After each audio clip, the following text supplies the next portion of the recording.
It's a free country, understanding freedom and language.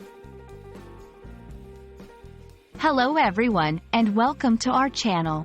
Today, we're diving into a popular English phrase, it's a free country. This phrase is often used in conversations, and understanding its meaning and context can greatly enhance your English language skills. Let's explore its significance, usage, and some examples to help you grasp this concept fully. It's a free country is a phrase used to express the idea that one has the freedom to do as one pleases, within the bounds of the law. It's based on the principle that in a democratic society, individuals have the liberty to speak, act, and make choices without undue restriction from others or the government, as long as these actions do not infringe on the rights of others. This phrase is often used in casual conversations, especially in situations where someone is questioned or criticized for their actions or choices. It's a way of asserting one's right to personal freedom or justifying actions that others might find questionable or disagreeable. Example 1. If someone is criticized for wearing something unconventional, they might respond with, "It's a free country. I can wear what I want." Example 2.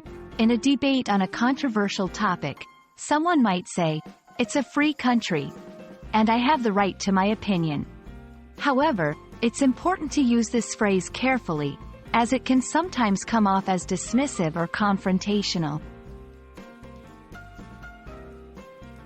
The phrase, "it's a free country," is particularly prevalent in countries with strong democratic traditions and values of freedom of speech and expression.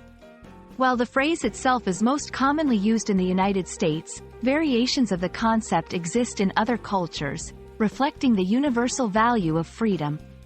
Understanding the cultural context is crucial, as it helps in appreciating the depth and breadth of freedom as a cherished value in society. While "it's a free country" underscores individual freedom, it's vital to remember that freedom comes with responsibility. The misuse of this phrase can sometimes ignore the impact of one's actions on others. It's essential to balance personal freedoms with consideration and respect for the community and others' rights. We hope this video has given you a clearer understanding of the phrase, "It's a free country," and its significance in English-speaking cultures. Remember, learning a language is not just about words and grammar, it's also about understanding the cultural and contextual nuances that give those words meaning. Thanks for watching, and we look forward to bringing you more insights into the English language. Happy learning!